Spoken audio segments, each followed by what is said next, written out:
Muchas gracias, señor presidente. Buenas tardes, señorías, señor consejero. Darle la bienvenida.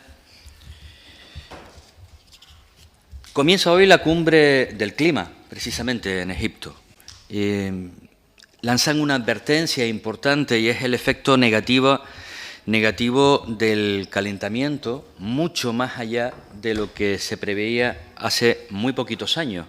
no algunas décadas, hace muy pocos años que ya eran pues ciertamente preocupante. Por cierto, una cumbre donde la propia Organización de las Naciones Unidas ha planteado, dentro de las múltiples medidas que se van a ir escuchando en los próximos días, la posibilidad de gravar a las petroleras de cara a buscar recursos que en cierta medida puedan servir para financiar las acciones en materia de crisis climática. Planteo esto porque creo que nos viene a situar y nos viene a ayudar a comprender la importancia de una consejería como la suya y por eso la importancia probablemente de que estemos hablando de la consejería que en este año 2023 más aumenta proporcionalmente, desde el punto de vista porcentual, dentro del presupuesto. Cierto es que ha ayudado también esos recursos, tanto a nivel estatal y procedente de los fondos europeos, pero que en el fondo no deja de ser una correa de transmisión precisamente de esa preocupación con la que he comenzado mi intervención. Sin duda alguna, creo que estamos hablando del reto más importante al que se va a enfrentar el ser humano en las próximas décadas.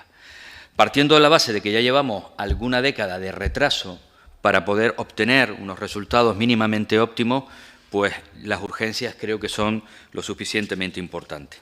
Por eso creo que ha sido acertado por parte de su consejería, también a lo largo de esta legislatura, esa apuesta por una planificación, por crear, digamos, también todo un aparato jurídico, todo un aparato desde el punto de vista legal que nos vaya protegiendo y encauzando y dirigiendo las distintas acciones que en materia de cambio climático, transición energética, de economía circular o esa ley de biodiversidad y recursos naturales, con posterioridad pues todo ese desarrollo de planes y estrategias que se van a derivar de los mismos. Pero siendo esto muy importante, es obvio que los recursos económicos son imprescindibles. Por eso, el que hayamos pasado de 103 millones de euros en el año 2019 a 261 millones para este año, en 2023, 160 millones de incremento, es decir, mucho más de lo que había en el año 2019, creo que es un claro reflejo que además, como comentaba con anterioridad, pues se ven plasmados en estos 44 millones también de incremento del año pasado a este año. Por cierto, y creo que es importante que lo haya aclarado en su presentación, con un muy alto nivel de ejecución presupuestaria, porque se suele jugar de manera continua, no solamente en esta consejería, sino en otras muchas, hablando del bajo nivel de ejecución, cuando se saben que son fondos que vienen para 7 años y algunos durante décadas fueron incapaces de invertir pues, en proyectos también. Ni le hablo de los fondos Jeremy, por ejemplo, otros muchos, y algunos parece que quieren que, bueno, que en los 3 primeros meses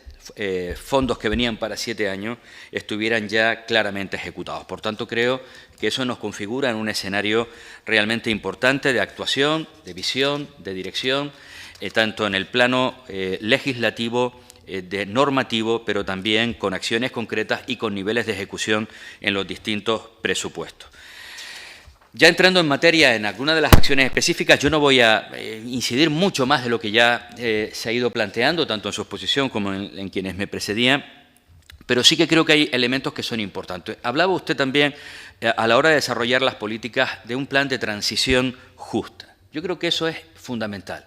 Sabemos todos que estamos obligados, nos guste más o nos guste menos, estemos más de acuerdo en determinadas cuestiones, a ir a un proceso de transición en todos los parámetros. En todos, evidentemente, el modelo económico va a tener una clara repercusión en este sentido si realmente hemos asumido la gravedad del problema al que nos enfrentamos. Otra cosa es que sepamos que es una cosa grave, pero sigamos haciendo más de lo mismo y lo dejaremos postergar, bueno, pues a la siguiente generación, como los de la generación anterior lo hicieron con nosotros y por eso ahora hablamos de que llegamos décadas tarde a las soluciones de los problemas. Y ese plan de transición justa también en estos presupuestos se ven claramente identificados intentando localizar partidas, asignar partidas para que el impacto, siendo duro, pues sea el menor posible en cada una de las administraciones, en cada uno de los territorios. En materia de desarrollo sostenible y cambio climático, usted ya hablaba de esos 3,5 millones para distintos proyectos, precisamente en materia de cambio climático. Me parece muy interesante esos fondos para la renaturalización de los espacios costeros, además primando a las islas no capitalinas, un aspecto que estoy destacando en cada una de mis intervenciones porque prácticamente en la mayoría de las consejerías se está teniendo esa mirada sensible hacia territorios que en ocasiones pues sus instituciones insulares y locales pues suelen tener un menor músculo a la hora de poder impulsar determinados proyectos y necesitan más pues que instituciones como el Gobierno de Canarias, en este caso a través de su consejería, pues tengan presente esa mirada. Y me parece muy interesante también esos 1.200.000 euros para el Observatorio para la Calidad del Aire. En materia de energía, quizás en muchas ocasiones el área pues más visible por el impacto diario que tiene en el día a día, desde que encendemos la luz por la mañana, el impacto que tiene en nuestra economía en todos y cada uno de los ámbitos. Hay un crecimiento muy importante, de 65 millones el año pasado a casi 80 millones para este 2023. Y ahí quiero destacar también por las distintas transferencias que se están haciendo a los cabildos, como decía, el de La Gomera es un claro ejemplo, pero se han ido desarrollando en cada uno de ellos en materia de ahorro energético y de energías renovables. Muy importante el crecimiento también para el fomento y el apoyo de esa transición también a la movilidad eléctrica, de 450.000 euros en el año 2019 a los 10 millones de euros que están consignados prácticamente en este presupuesto. Sí vuelvo a plantear que nos parece insuficiente el impulso a la energía geotérmica. Vuelve a aparecer para el desarrollo de la alta entalpía en Canarias solo 40.000 euros. Somos conscientes de la explicación que siempre se nos ha dado. Estamos hablando de algo que es muy caro